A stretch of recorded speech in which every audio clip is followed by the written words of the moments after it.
Okay, so I almost want to say pegging your sense of safety onto somebody else. But I feel like you admire this person, you look up to this person, you feel safe there. You feel like you and them have a common purpose.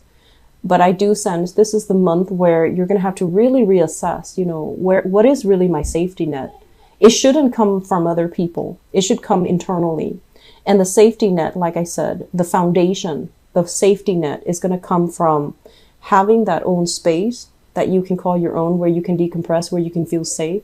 And then once you have that, all the other areas of your life will start to stabilize and will bring that sense of safety and security for you. Okay, so let's talk about the spread.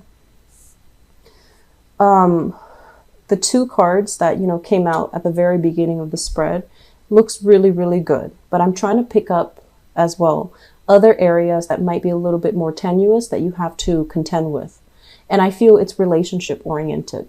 So let me just talk first of all about this, and then, find a segue into the next the next area of your life. This is a new job. Scorpio got a card that is very similar, but, it showed up in the upright position. So the Ace of Pentacles is some type of a God-given opportunity to make money. This is a very, very lucrative work assignment. And it's also something that can be greatly income generating. It can be very, very prosperous. You're looking at this and you're just like, I feel like some of you might need to make a move for this and you're not sure if the move is worth it. And then some of you are kind of like toying with the idea of, self-employment, thinking like, do I really want to take this job? This seems to me like a regular 9-to-5 job. Okay. It doesn't feel to me like it's an entrepreneurial endeavor. It feels to me like you're working under somebody else. And so you're kind of deciding, I'm safe where I am right now. There's a lot of money. I get along with everybody there.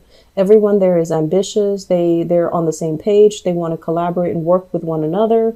So there is stability and harmony in the current work environment, where you might be working with like coworkers that are all different nationalities, all different age groups.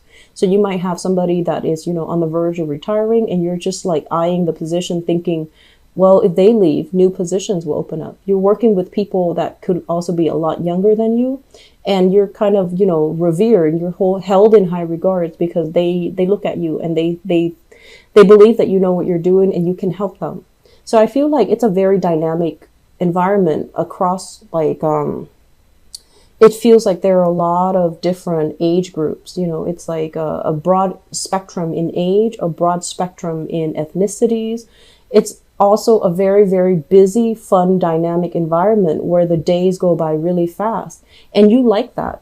You like a place that is, if it's something too stable, it tends to be boring. So you gravitate towards environment that is a little bit more fun, dynamic, fast paced, because you don't want to be stuck feeling bored. So in this current environment, you feel like, oh, there's a lot to do. I'm still learning. So I'm not sure if I'm ready to shift gears just yet. But this is coming in regardless. Okay. And I sense this for you guys in the mid-month reading in the October timeframe. And I feel like for those of you who are a little bit behind the, either you're born in, the late decan of Aquarius, you're dealing with this now where you have new opportunities, and the opportunity has a lot of growth and a lot more prosperity.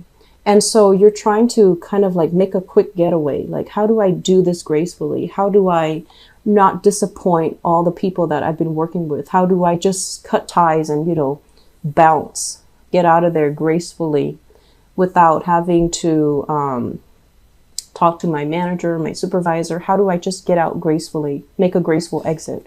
So some of you are toying with this idea. And I feel some of you are just, you're not really sure if this is the right decision. And so it seems like there's a lot at stake. It seems as if, there's a lot of fears here. The strength card is more about, emotional and physical resilience. Okay. It's about speaking your truth. It's about not cowering in the face of danger or in the face of fear. So I feel that the best policy is honesty, and the best policy is to be very forthcoming and righteous when it comes to our intentions. So I do feel many of you are going to be shifting gears, and it looks really good. And I feel that, you know, this phase where you've been going on the job interviews, trying to impress people, and feeling very empty-handed, feeling almost as if you're settling or you're selling yourself short, feeling like you had to take a job because of, you know, security reasons, rather than a job that really inspires you, that really motivates you to get out of bed every morning. I feel like that phase is over, because you have something really phenomenally amazing coming into the picture. I'm also sensing as well, let me talk about the relationship sector. So I have here a fire sign. So this is a Sagittarius, an Aries, or a Leo, sun, moon, or rising. And this energy is kind of like somebody delivering bad news, okay? It's a messenger energy. And what I'm feeling is, I feel, first of all, you're dealing with somebody that might require a lot more attention and a lot more of your time. Okay, so they can come out as this energy of a fire sign, where they want more from you. They want to know that you care about them. They need a lot more attention. They need a lot more of your time, and they're wondering where you've been. You've been busy working. You've been busy building your empire, building wealth, and you have a lot of things here that you're taking care of. And I feel like some of you are just kind of physically tired. This is a house move. Some of you have been doing this where you're jumping from place to place. You're trying to gather everything from one place to the next. And so you're neglecting your relationships. And I feel like you just don't have the time. And so this person is coming into the picture, kind of nudging you like, hey, look at me. Where have you been? Are you with somebody else, or are you, you know, just caught up with life? And where do I fit in your life? And that's a really good question, because I feel like some of you are also wondering, is this relationship viable? Are they still a permanent fixture in my life? Am I outgrowing the relationship? I feel honestly some of you are outgrowing the relationship. And you might not have the heart to break it to them, because, you know, they're pure and innocent and just a very fun person to be around. They're lighthearted, and I feel like they're generally very honest, but you're just not really sure of the long-term viability of the relationship, because you have a lot of expanding that's happening in your life, a lot of, I want to say, grabbing new opportunities that's coming in, and you keep yourself very nimble on your feet. And when opportunities come in, you always go with the new for some reason for Aquarius, that novelty concept. You know, it's always like, it's almost like the grass is always greener. You have that tendency to do that. As long as it's not old, as long as it's new, I can handle the new. And I don't care what's going to happen. New is new. New is better. New is not always better, but I feel like in your mind, you automatically make up this, this belief that new is always going to be better. At least, you know, it's going to be exciting. It's going to require some adjustment. So initially, yes, it's going to be fun. It's going to be exciting. It's going to be new. But then that novelty concept always wears off. And so it's really important for you to really look at, you know, clearly, is this still viable? Am I outgrowing this person, like just spiritually? Or is it no longer proving to be new and exciting anymore, and that's why you want to leave it behind? But I feel like there's going to be a little bit of, you know, I want to say like attention seeking from your partner. And I feel that they want to feel close to you again. They feel neglected, and they feel like you're not really in the picture. Okay. What I'm also sensing as well is some of you are in a relationship where the fun in the romance, for whatever reason, there's always a third party tagging along. It could be children, or it could be, you know, family. So there's like always a third wheel, or there are always other parties interfering. I'm not sensing exes. Honestly, I'm not. It's not like, you know, your ex or their ex is like poking their heads in the picture. I just feel like there's an element of, you know, having a lot of people always around. And so you can't really have a normal one-on-one type of a relationship. If that sounds like you, Aquarius, you need to somehow create the space so that your relationship can thrive, because it's really affecting your relationship. And I feel you or your partner is no longer feeling like this is viable.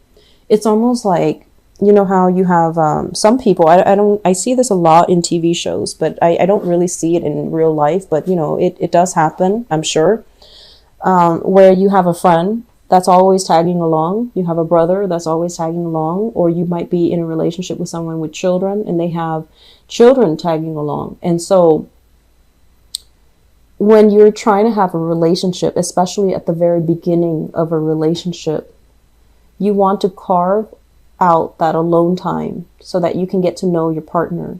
You want to, you know, isolate the relationship partner, not because, you know, of manipulation or jealousy or whatever. It's all about spending the time to properly get to know somebody. And I feel like with a lot of Aquarius, you know, the lines between who you're dating and who you're friends with, it kind of blurs, right? And so you feel like it's okay to bring my boyfriend, to, you know, to bring my friends along when I'm going on a date with my boyfriend or girlfriend. And so try to really reassess this, because I feel like your partner, or, you know, if your partner is doing this, you might not like it. And so it's really important to have these discussions. I just feel like a third wheel, somebody is, you know, coming along, dragging along, being dragged along, or some interference in your relationships here.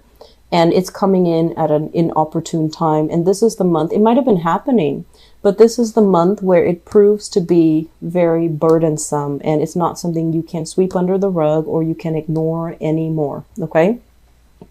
So moving forward, what I do sense overall is we have a lot of work energy. And, you know, this general reading is going to be heavily focused on work and finances and your career.